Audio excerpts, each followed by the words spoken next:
Hello ladies and gents, and welcome to week 2 of English 410. I'll be posting these weekly videos every Monday to give you an overview of the week, show you where resources are located, and provide a little additional instruction for major upcoming assignments. I will work to keep these videos under 10 minutes long because I know your time is valuable and probably in short supply as you're trying to juggle all the different things you do to be successful at CBC in your academic career. So let's jump right in. The calendar icon located in the left-hand margin of your Canvas tab is going to be your best friend this quarter, as I have a calendar posted for this class, and work is populated for every day from now until the end of the quarter. So you've got a really good idea of how this class is going to be structured.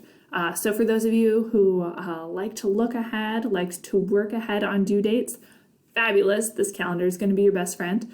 For those of you who struggle with procrastination, fabulous, this calendar is going to be your best friend because it's going to remind you of what we should be working towards and help you divvy out how you allocate your time so that you don't save it all up until the last minute.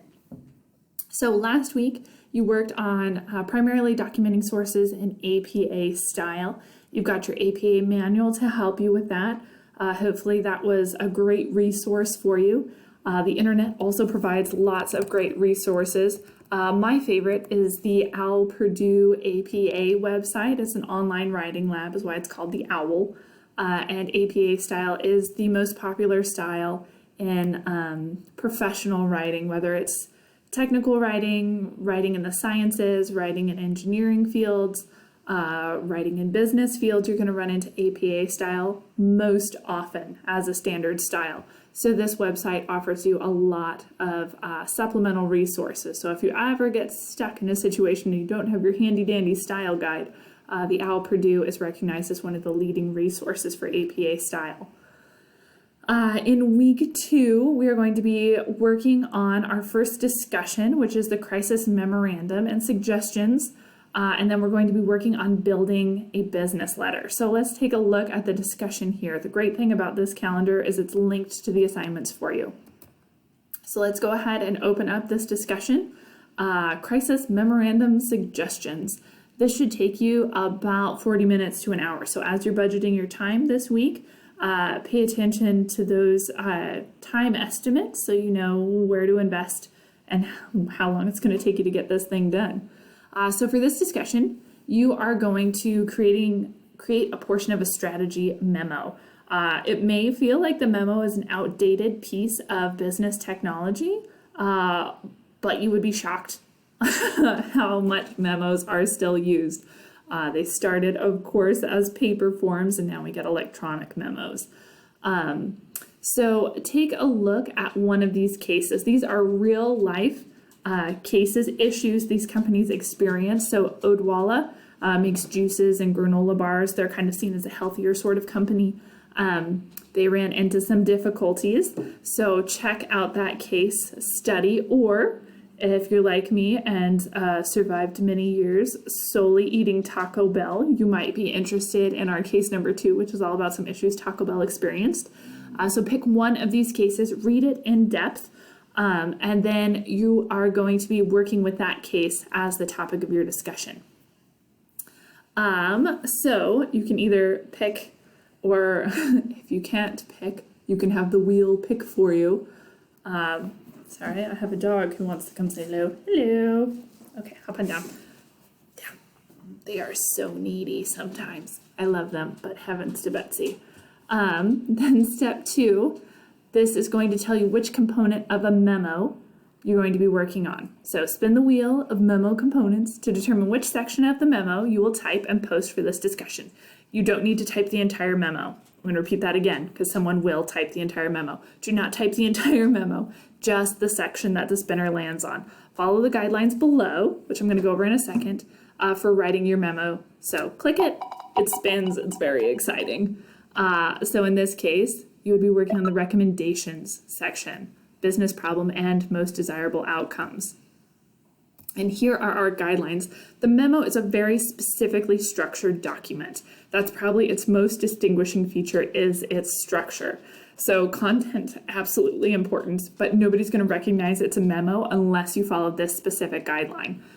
So in all caps, it's not a typo here, in all caps, date, to, copy from, subject, all of that needs to be functioning there. So fill in those places. Subject, strategy memo for, and then what case you're working on. And then I've got it broken down into pieces. So remember, you only have to do the piece that the wheel of fate has determined you will work on. So the opening, purpose, and most desirable outcome, you're going to be talking about that here. State the purpose, the business problem, desirable outcome, all of that is what you're going to have to write if the wheel lands on opening and purpose. If the wheel lands on background of case, I need a lot of summary from you. Aim for at least 6 to 8 complete sentences. Do make sure everything is carefully proofread here. And I've got an example for you here of what that summary might look like. As we continue down, a discussion of the issues, part 1, just looking at the problems. I want you to rank order the problems, at least 4 issues. There are more than 4 issues in both of these case studies. So this 4 shouldn't be terribly limiting. There's lots going on in the case studies. So outline at least 4 issues and do them as a rank order. So most important first. What is the biggest thing this company is going to have to deal with? And then in descending order from there. I do want to note we want to consider some pretty big types of categories: moral, economic, and legal concerns. So lots to talk about here. And then you can also pull in what else you've learned in our program so far. Please use that outside knowledge.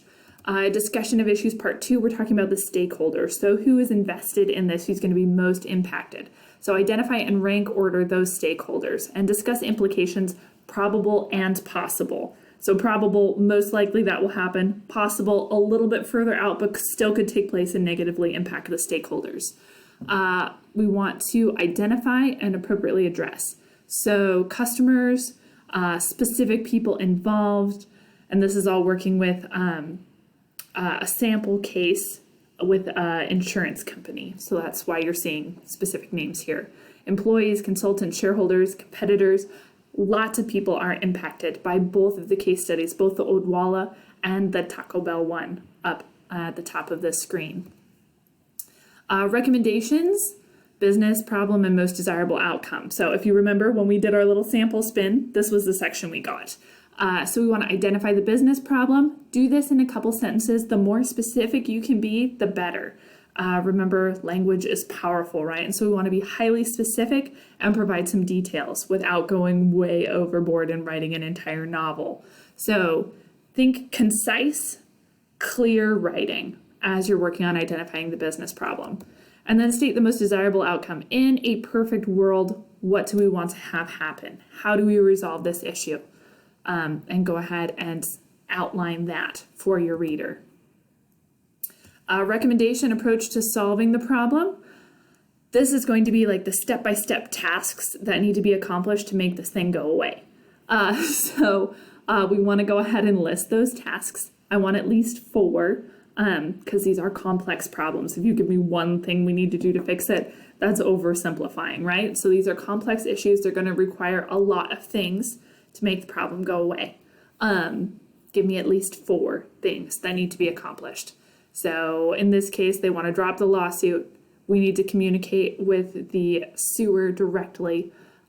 We want to minimize the impact of negative publicity. We want to review the corporate communication structure, and we want to sign the attached letter.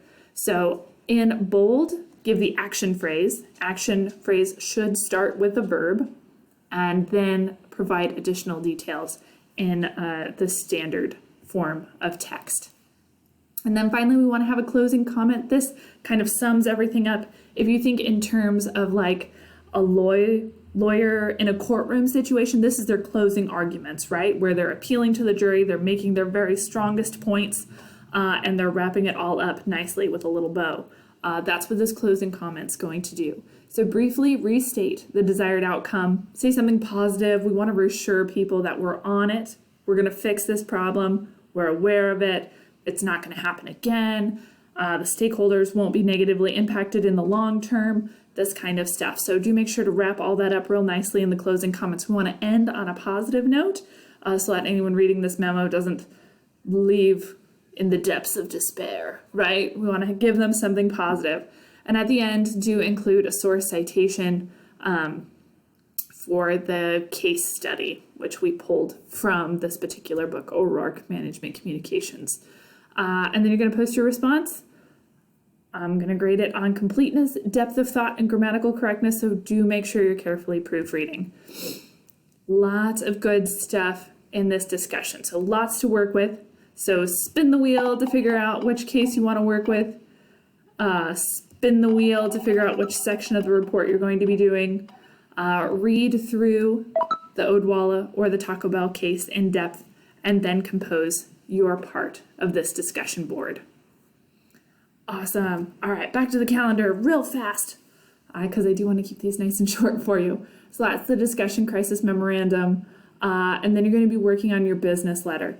If we go to the modules tab, I will have a video posted for you, giving some more in-depth look at the business letter.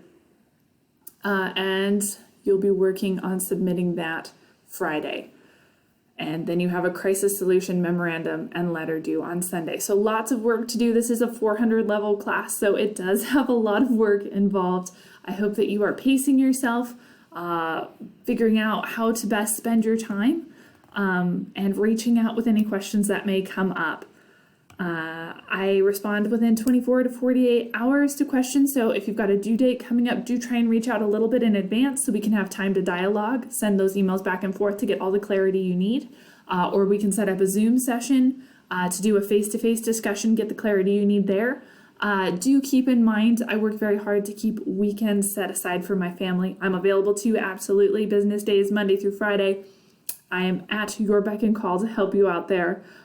Weekends, though, I do work very hard to keep for my family, so I check my email less frequently. I still check it, but less frequently. So if you have a pressing question, do try and look ahead enough that you could submit that question on Friday for a Sunday due date. Other than that, guys, dig in, have fun with these case studies. There's a lot of really interesting information here, and reach out with any questions. Have a great week.